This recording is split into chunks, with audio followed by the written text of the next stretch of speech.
بحیرہ نے کہا ابو طالب میں نے سب لوگوں کو دور کر دیا ہے، میں صرف تم سے پوچھ رہا ہوں، سچ سچ بتاؤ یہ بچہ کس کا ہے؟ ابو طالب نے کہا اے بحیرہ یہ بچہ میرا ہے۔ بحیرہ کہتا ہے میں نے تورات پڑھی ہے، میری تورات میں جو لکھا ہے اس عبارت کے مطابق یہ بچہ مجھے آپ کا نہیں نظر آتا ہے، میری کتاب یہ کہتی ہے اس بچے کا باپ اس دنیا میں موجود نہیں ہے، اس بچے کا باپ اس دنیا میں سے رخصت ہو چکا ہے، تم مجھ سے جھوٹ بول رہے ہو۔ ابو طالب میری زندگی کا مسئلہ ہے، مجھے سچ بتاؤ کہ یہ بچہ کس کا ہے۔ ابو طالب نے کہا تم ٹھیک کہہ رہے ہو، یہ بچہ میرا نہیں ہے، اس بچے کا باپ اس کے پیدا ہونے سے 2 مہینے پہلے انتقال کر چکا ہے، میں تو اس بچے کی پرورش کر رہا ہوں، لیکن میں نے کبھی اس بچے کو یہ احساس نہیں ہونے دیا ہے کہ تیرا باپ مر گیا، اب کوئی تیرا باپ نہیں، اس کی جگہ پر میں ہی اس کے باپ کے فریضے کو انجام دے رہا ہوں، اس کو میں اپنے بیٹے سے بڑھ کر مانتا ہوں۔ بحیرہ نے کہا یہ الگ بات ہے، اس بچے کو تم اپنے بچوں سے بڑھ کر مانتے ہو، یہ دوسری چیز ہے، لیکن یہ بچہ تمہارا نہیں۔ کہا ٹھیک کہہ رہے ہو۔ کہا کہ اے بحیرہ تمہیں کیسے معلوم؟ بحیرہ نے کہا ابو طالب غور سے سنو، جب میں اپنے گرجا کی اوپر چھت پر تھا اور تم آ رہے تھے اپنے قافلے کے ساتھ، میں نے پہاڑوں کو دیکھا، میں نے درختوں کو دیکھا، میں نے درختوں کو جھکتے ہوئے دیکھا، درختوں کی شاخیں اس بچے کے سامنے جھک رہی ہیں، میری نظر ان درختوں پر پڑی جہاں سے محمد گزر رہے ہیں، یہ بچہ گزر رہا ہے، درخت اس کے سامنے جھکے جا رہے ہیں اور یہ ساری چیزیں اس کے سامنے جھکتی ہیں۔ جس کو اللہ آگے چل کر کوئی بڑا مقام دینے والا ہوتا ہے، جس کو کسی مرتبے سے نوازنے والا ہوتا ہے۔ اے ابو طالب اب ایک بات میری بڑی غور سے سنو۔ کہا کیا؟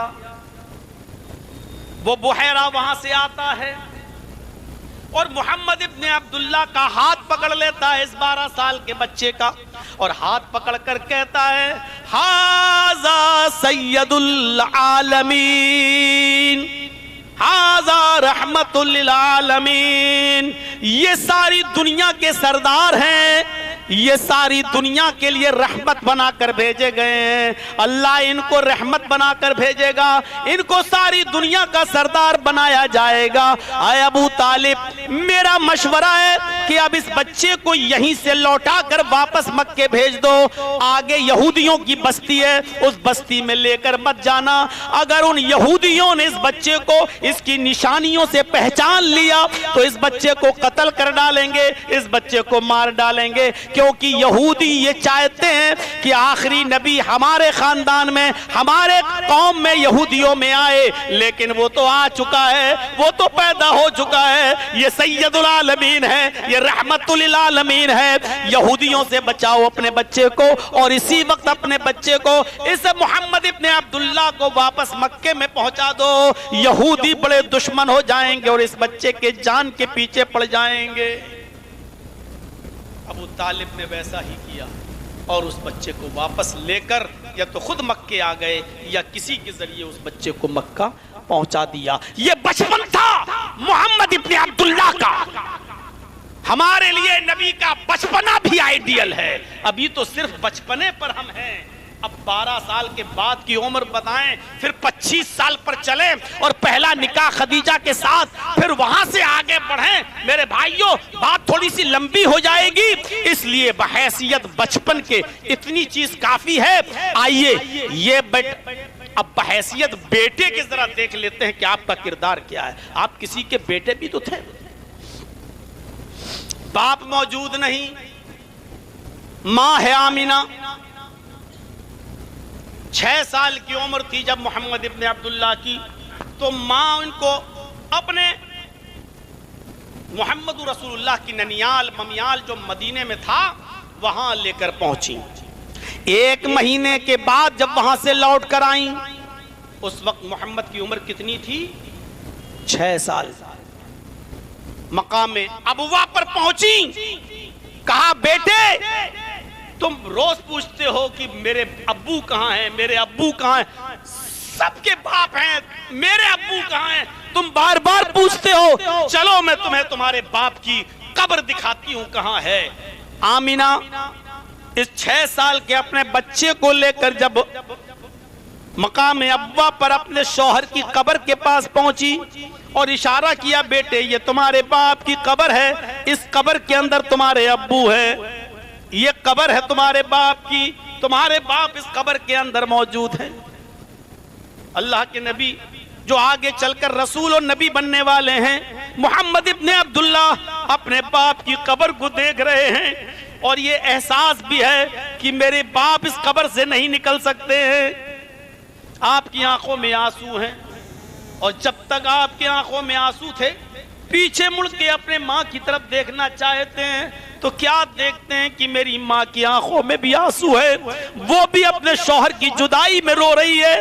اتنا روتی ہے کہ اس کو روتے روتے غشی آتی ہے, چکر آتے ہیں اور وہ زمین کی اوپر دھڑام سی گر جاتی ہے آمینہ. اور جیسے ہی زمین کی اوپر گرتی ہے آمینہ کی روح بھی نکل جاتی ہے. باپ کی قبر وہی موجود ہے اور اسی قبر کے پاس اپنی ماں کو بھی روتے روتے زمین پر گرتے ہوئے دیکھا اور جیسے ہی زمین پر گرتے ہوئے دیکھا تو ماں بھی اس دار فانی سے کوچ کر جاتی ہیں.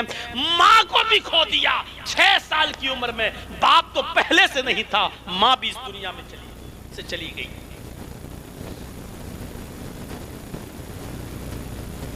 عبداللہ کے پاس ایک لونڈی تھی محمد کے باپ کے پاس. ذرا غور سے سنیے, محمد الرسول اللہ کے باپ عبداللہ کے پاس ایک لونڈی تھی جس کا نام تھا ام ایمن. جب عبداللہ کا انتقال ہو گیا تو ام ایمن آمینہ کے پاس رہی اور جب محمد ابن عبداللہ 6 سال کی عمر ہوئی اور ماں چلی گئی تو ام ایمن نے محمد ابن عبداللہ کو پالا. یہ عبداللہ کی لونڈی تھی باپ کی اور باپ کی وراثت میں سے محمد کو ورثے میں ملی تھی اور ایک لمبی مدت تک زندہ رہی. اللہ کے رسول صلی اللہ علیہ وسلم کے نبی اور رسول بننے تک یہ زندہ رہی.